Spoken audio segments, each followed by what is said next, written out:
This is the new INEOS Grenadier, and it is a lot like an old Land Rover Defender, though it's not a copy of one, not at all, no, not for legal reasons anyway, more on that in a moment. What it is a hardcore utilitarian off-roader, a brand new one. It's the kind of car that fans of the old Defender probably wish that the new Defender was actually like. But it isn't, is it? It's a luxury lifestyle vehicle now. So there's now a gap in the market, and this Grenadier is here to fill it. And in this video, I'm going to explain all about this car. I'm going to take it off-roading, try it in various challenges. I'm also going to talk you through the exterior, the interior, and of course, explain what makes it a proper off-roader. Anyway, I'm Matt Watson, and you're watching CarWow. Buying a new car? Then head to CarWow, and my team will help you find your next car at a fair price. CarWow, your one-stop car buying comparison site. Let's start this video by doing some off-roading in the new INEOS Grenadier.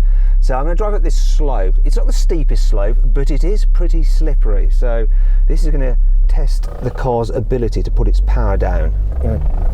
Build up a bit of momentum so I don't start spinning up my wheels. Here we go. Come on, come on, come on. Power, power, power, power, power, power, power, power, power. Oh yes, oh yes, yes. Easily done. Now if I was going dead slow I might have got a bit stuck there because it really is very, very slippy, but that marched up there no problem at all. Very nice. Now we need to go down a hill. So this looks like a bit of a descent. Is it aggressive enough to test this car's capabilities? I reckon I could drive a hatchback down this bit, but let's do it anyway. Oh, maybe not actually. This thing has got ground clearance of 264 millimeters, and I can just hear some of the mud just catching on the underneath of this vehicle. So if I had been in a normal hatchback, I would have been stranded. But do you know what? I want to find a steeper slope to really push this thing. Oh, here we go. That looks promising. When this car goes on sale, it will have hill descent control, but because this is a prototype, it's not engaged. So what I'm going to do is just use the gearbox to help me down this slope. So I'm going to go into manual mode, go into first. I'm in low range for the gearbox. I'm going to let the engine just brake this thing down this slippery hill. Brake over angle on this, 28.2 degrees, pretty good. So we won't ground out coming down here. I'm going to lift off the brake and just let it do its thing. Yeah. Easy, easy, easy. Look at that. Oh yes, and there we go. Nice. Departure angle, 36.1, so getting off that slope was easy. I didn't bottom out the rear end. Now, the departure angle on the new Land Rover Defender is slightly greater than on this, but only by 4 degrees. So, do you know what? I am going to go up that slope again, because I think I can find an even more aggressive descent. Let's whack it back into drive. So, approach angle, 35.5 degrees. Once again, Land Rover Defender, the new one, is ever so slightly more. That car does have air suspension though. Get some momentum up, because this is slippy. Here we go, this will test the brake over angle now. Come on! Come on! Yeah, that's just easy. I need a steeper slope. Oh, okay, this looks more like it here. So this slope is just like breaking away and I can't see the track. So it should be pretty steep. Once again, I'm going to go into manual mode and first. This is going to test the car, this is, because if it goes too fast, we might run into some problems with the approach angle at the very bottom. Hopefully I won't dig the nose into the ground, but here we go. Off the brakes, just let it go. Come on, car, you can do it. Whoa! It's like a roller coaster. Oh my God, I definitely got away with that. That's impressive. That was so steep. I could see how if you weren't really like so used to off-roading, you definitely want the hill descent control to just do things for you, but it's pretty slippy. I'm not sure how much better it would have made it. Let me talk you through what makes the INEOS Grenadier a proper hardcore off-roader. So like the old Land Rover Defender, it has a traditional ladder frame chassis, and this one is super strong. However, unlike the old Land Rover Defender, this chassis is properly rust-proofed, so it won't rot out beneath you. Made out of steel. Ooh, yeah. The body panels on the car are actually aluminium, like the old Land Rover Defender. Now, moving down the side, you'll notice here we have coil spring suspension. The new Land Rover Defender has air suspension, which is great, it's lovely, but it's not so good if you're in the outback and something goes wrong with it. It's just more complex to fix. Speaking of complex, this is what makes the INEOS Grenadier modern. It has a modern engine, 2 of them actually. So you have a 3-litre straight-six diesel from BMW, puts out 249 horsepower and 550 newton meters of torque, or you can have a 3-litre straight-six turbo-petrol with 285 horsepower and 450 450 newton meters of torque. Now, they're mated to an 8-speed automatic gearbox with a torque converter. Obviously, this has permanent 4-wheel drive, plus you have low range mode. You also have a central locking diff, and you get an electronically controlled locking diff on the front axle and the rear axle as well. Wow. Now all this does add to the weight. This thing weighs in around 2.5 tons, so pretty heavy, but it's tough, and it can tow 3.5 tons. Now one of the things that makes it really tough are these beam axles here. I mean, these are just absolutely solid, and beam axles are good for off-roading. They help you keep a wheel on the ground when you're going over the rough stuff. Now I'm going to test the Grenadier's chassis articulation and wheel travel. So first thing I'm going to do is drive through this ditch here, and the car will come with 3 differentials. So you've got central locking diff, and then you've got 2 electronically controlled diffs, one at the front and one at the back. This car, being a prototype, yet again hasn't got those fitted, so I'm going to try and do it without them. And this is quite aggressive because it's going into a ditch, and hopefully, because I've got beam axles, the wheels that are in the air pushing the wheel that isn't in the air down into the ground to get me some traction, but I might end up with a wheel in the air at some point. Coil springs are helping with the movement of the wheels. Oh, look, see, I've got myself a little bit stuck here. All right, I'm gonna have to give it another go here. I cocked that up. Too busy talking to you. That's my problem. Right, let's give it another go. There we go, got it. Now, if it had the front and rear diffs fitted to it and they were engaged, it would have just walked through there. Absolutely walked. No problem with wheel travel there. Now I'm going to go up this side slope. I'm just doing this for the lols. Wow, this is quite scary. Scary but fun. I love off-roading, and this is a good car to go off-roading in. It's well capable. Now let's talk about the design of the Grenadier, and let's be honest, it does look like an old Land Rover Defender, doesn't it? So you've got round headlights there, you've got the stepped bonnet, that's the engine bay under there, huge rugged bumper. It's mean looking, but definitely Land Rover Defender-ish. And do you know what? Land Rover's lawyers, unsurprisingly, have been in regular contact with INEOS, and there have been a few court cases, but so far the judges have always ruled in the favour of INEOS. Reason being is this: it looks like a Land Rover Defender, but it doesn't look like a copy of one, and that's the key thing apparently. So they haven't ripped off the design, and anyway, with this kind of car, it's kind of hard to make it look different in a way.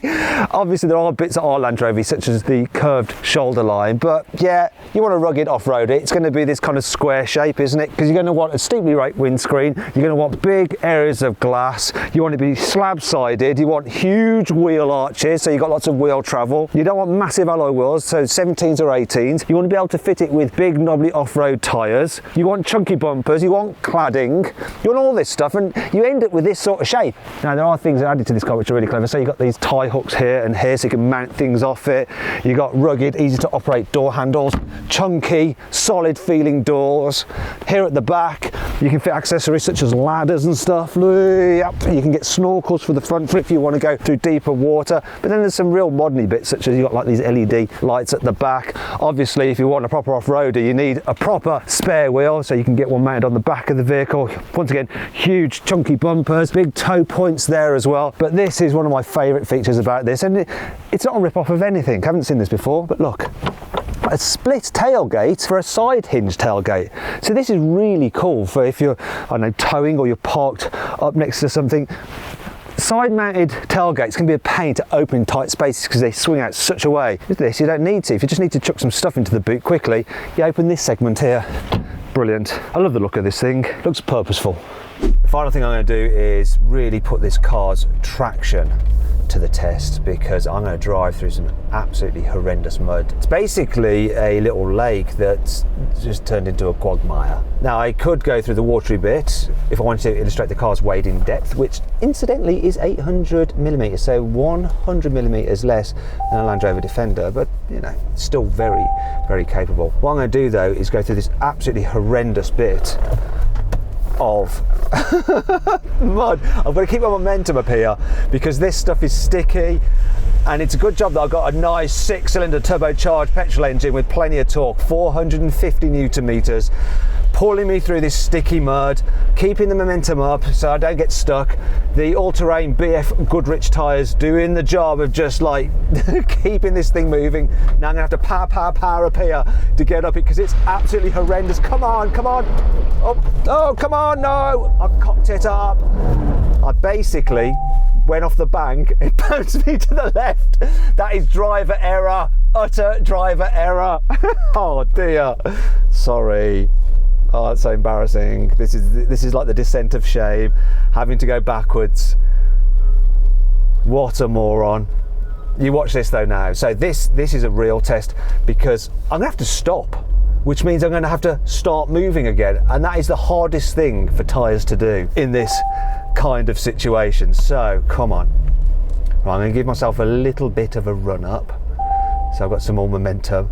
I'm gonna try not to bounce off the bank this time. Okay, come on Watson, you can do this. Come on Grenadier, I'm not gonna let you down. Let's do this. Come on. Come on, here we go. Oh, why does he want to go that way? That's better, yes!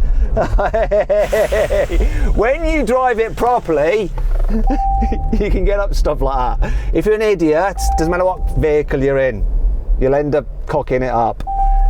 That was a lot of fun though. I enjoyed that. And I didn't do it on purpose just to have another go at it, right?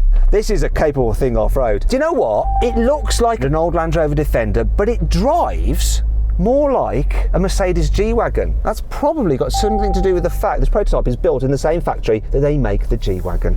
So that's a good thing. You've got a G-Wagon for half the price.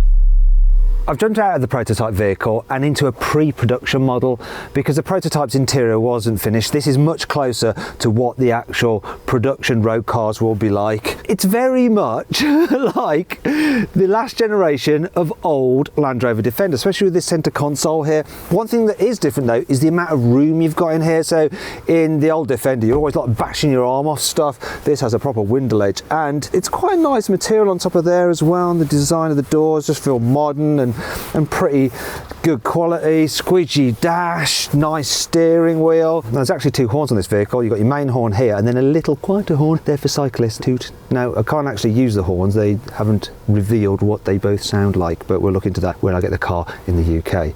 Now moving on, you know, the price of this thing starts from £48,000 for the commercial vehicle to about 53 for the normal road going version, the passenger car that I would probably want to buy, and I do quite fancy one. Now if you quite fancy one, you're probably going to have to sell your current car, and you can do that through Carwow. All you have to do is upload some photos, brief description, and our dealers will bid on your car to make sure you get a good price for it. And they'll come to your house, take the car away, they won't argue over price, they'll give you the money that was originally agreed straight into your bank account. It's dead easy. If you want to do that now, click on the pop-out banner up there for the link in the description below.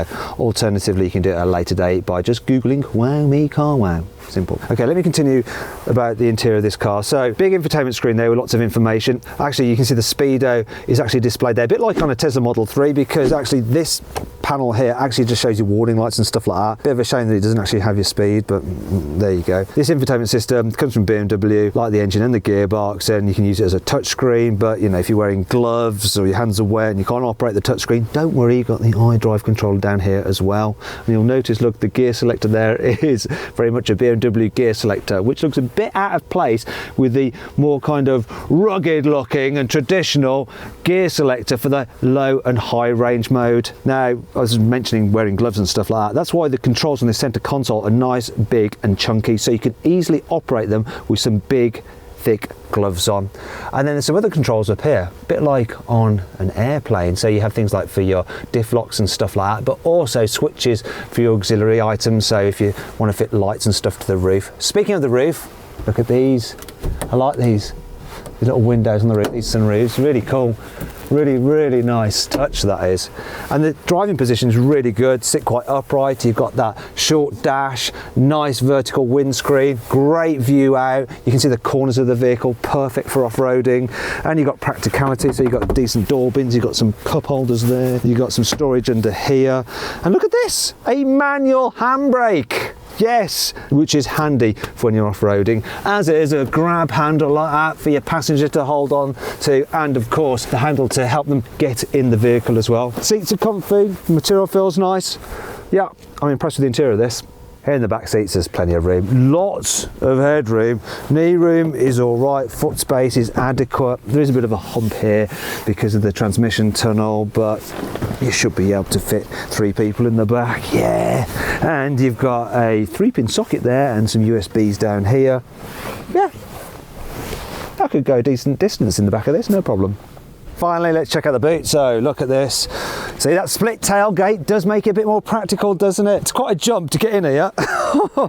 Now, I don't know the exact literage because INEOS haven't announced it yet, but it's very spacious. Although these wheel arches do eat into the space somewhat. You've got tie-down hooks, you've got 12-volt sockets, got more tie-down hooks, and the rear seats do fold down 40, 60, but obviously, look, you can see for yourself, can't you? Look, there's a big ridge there like that. Now, that'd be a bit annoying if you want to put something heavy here, then slide it to the front of the vehicle. Also, there's some big windows here in the cargo area, and I can't tell if you can get like a low cover so you can hide things underneath them. Otherwise, prying eyes are just going to be able to see in here, which isn't ideal.